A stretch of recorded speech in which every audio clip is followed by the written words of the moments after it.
Olá, meu amigo, minha amiga, paz seja convosco. Estamos aqui para mais um vídeo, como eu havia prometido no Instagram. Hoje nós vamos dar dicas de como estudar a Bíblia Sagrada. O que eu mais recebo no meu direct do Instagram, no message do Facebook, perguntas como: Eliardi, leio a Bíblia e não entendo nada. A primeira pergunta que eu vou te fazer é só a Bíblia que você lê e não entende nada? Como assim, Eliardi? Se eu te der um texto de um filósofo, ou se eu te der uma história para ler e me explicar ela, você consegue? Não, porque eu não sou pregador e eu não tenho dom da palavra. Isso não tem nada a ver com ser pregador e ter dom da palavra. Às vezes a pessoa é um analfabeto funcional. O que é isso, Eliardi? É a pessoa que sabe ler, sabe escrever, sabe o beabá, até concluir o ensino médio, mas ele lê e não sabe interpretar aquilo que ele está lendo. E isso é muito comum quando alguém começa a fazer uma faculdade e o professor passa: você vai ler esse livro e fazer um resumo. Eu não sei fazer isso, como é que eu faço isso? Então, você vai ler, vai tirar as partes mais importantes do texto. E o cara não sabe fazer um resumo, simplesmente porque ele é um analfabeto funcional. Ele lê e não consegue entender o que ele está lendo. Ou seja, ele não sabe interpretar um texto. Outro sim, por exemplo, você vai fazer uma prova do Enem. Aí ele manda fazer uma redação e o enunciado lá é grande. Escreva sobre como blá blá blá blá. Aí o enunciado é grande. Ele começou a ler. Quando ele acabou de ler o enunciado, ele já não sabe mais o que ele leu.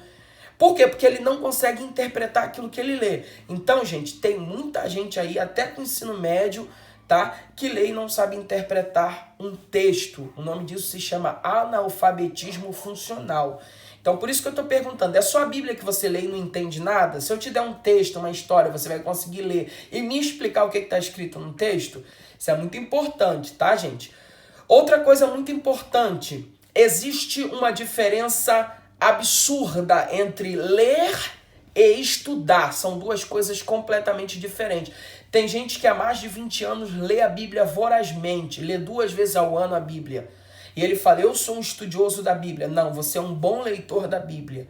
Estudar é outra história. Estudar é o que eu vou explicar aqui para vocês nesse vídeo, tá? Tem gente que lê muito a Bíblia, grava muito versículo e tal, mas ele nunca nem estudou. Tem gente que nunca nem estudou a Bíblia, mas é um excelente leitor, o que é muito bom. Não estou rechaçando nem repelindo essa atitude. Quanto mais você lê as Escrituras, melhor para a tua vida espiritual. E outra coisa, gente, quando você é um bom leitor, já lê muito, você consegue ler e entender. Só que a Bíblia, ela é um livro muito diferente. Daqui a pouco eu vou explicar por quê.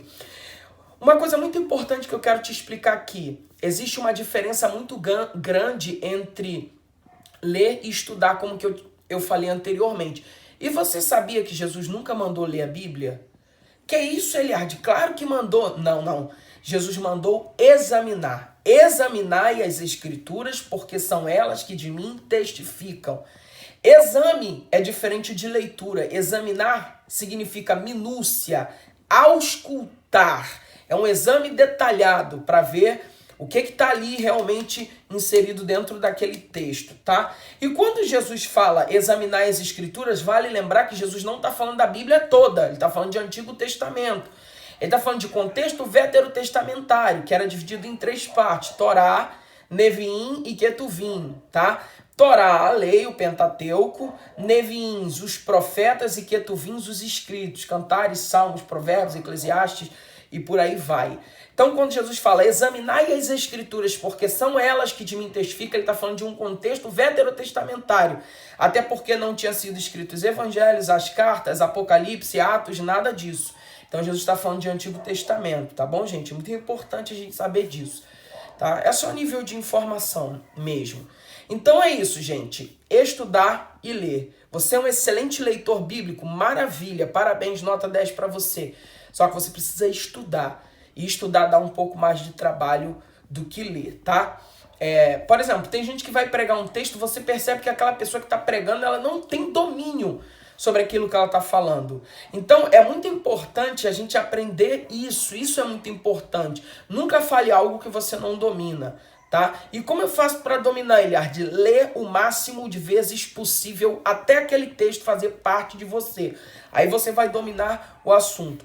Uma coisa muito importante, gente, é que existem versões bíblicas que são muito difíceis de se entender. Ou seja, tem um vocabulário muito rico, muito rebuscado. E aí o pessoal lê o texto e passa por uma palavra, por exemplo, efêmero. Os prazeres efêmeros da vida. Aí o cara, que diabo é isso de efêmero? Que raio de efêmero é isso? Aí o que ele faz? Ele passa direto. Ah, não entendi, mas vamos embora, vamos para outra frase. E aí ele não para descobrir o que é efêmero, no caso passageiro, né? Então, assim, Então você precisa... Quem estuda, gente, não pode ter preguiça. Tem que parar. Não entendeu a palavra? Hoje tem um celular na tua mão aí. No celular você tem um Google, bota lá efêmero, sinônimos. Aí já vai aparecer vários sinônimos. Aquilo vai trazer uma compreensão extraordinária. Tua mente vai abrir com relação àquilo. Quem estuda não pode ter preguiça. Tem gente que lê muito, mas vai lendo batido e não para entender o que ele está lendo. Então isso não é legal. Tá bom, gente?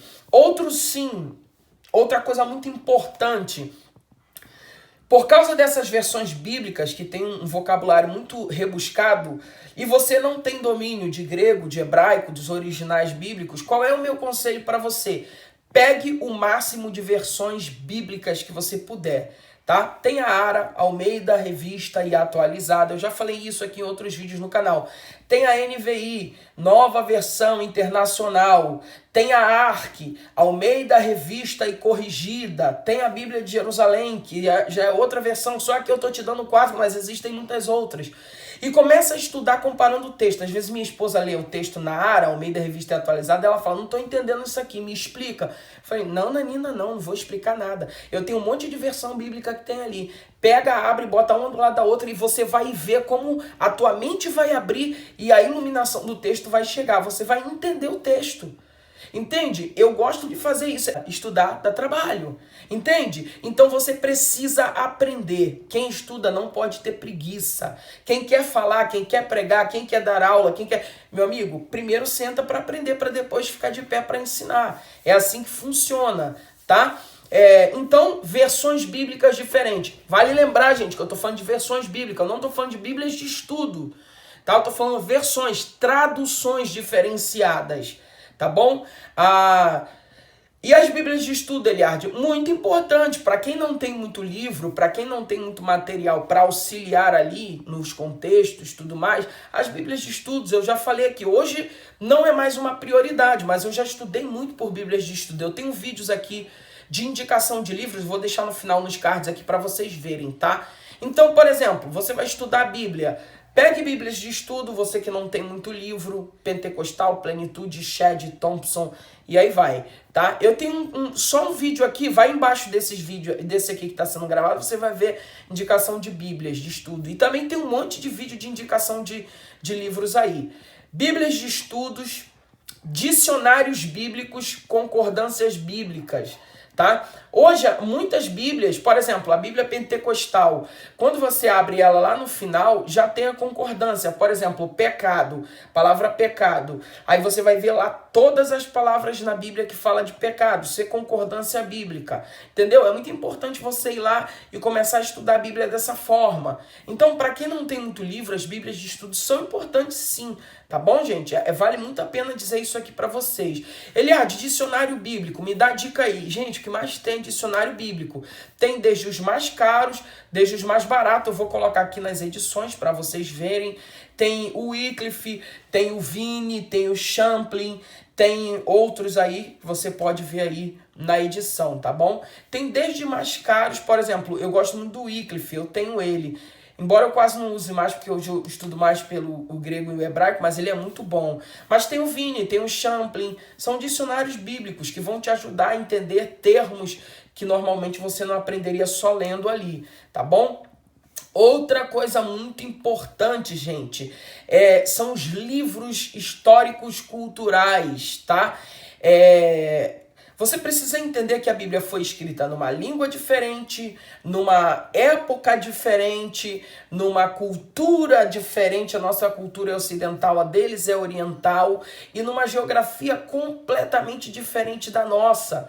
Então, não adianta que só lendo o texto bíblico tem coisas que você não vai entender, tá? Eu tenho uma mensagem aí, Jesus é a porta, né? Por exemplo, quem é o ladrão de João capítulo 10? Tem esse vídeo aí, você pode procurar e dar uma lida. Você vai ver que ali eu vou fazer uma imersão no contexto histórico-cultural do texto, porque tem texto que você só lendo, você não vai ter profundidade, não vai entender profundamente aquele texto.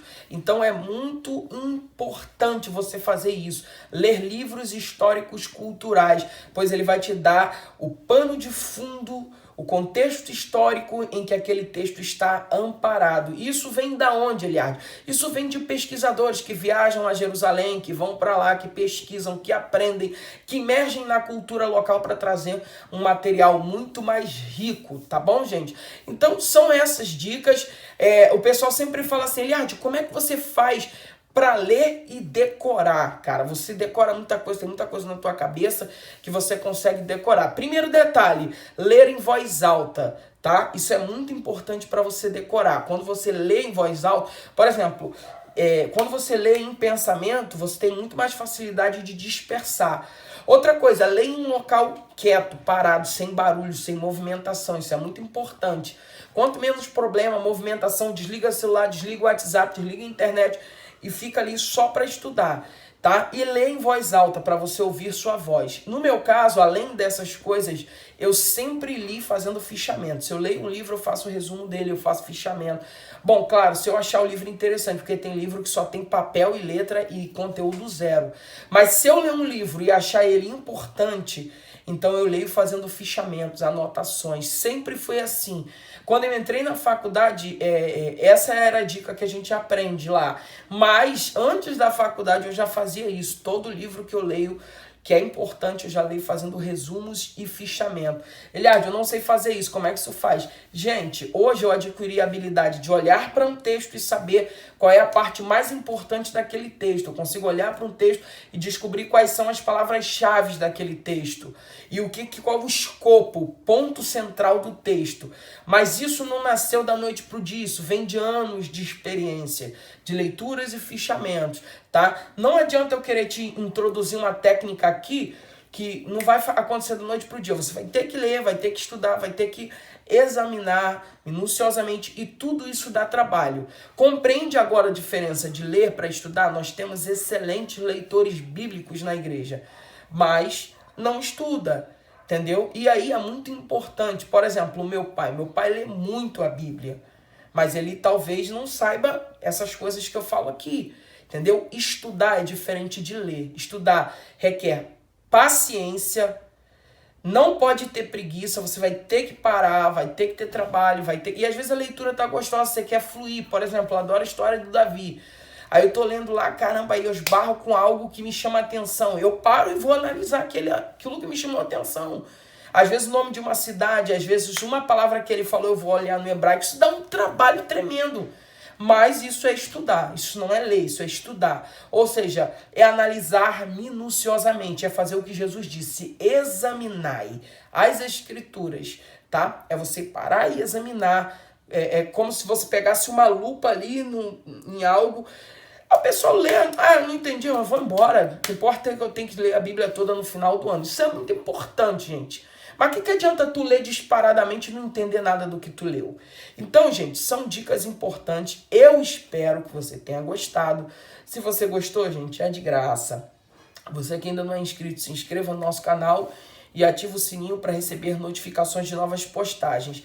Vou deixar um card aqui. Aqui eu vou deixar um card chamado 4 princípios de interpretação bíblica. Tá dentro dessa pasta aqui de exegese. Dá uma assistida nele. Como estruturar um sermão, dá uma assistida nele. Tá dentro da pasta de exegese também, tá?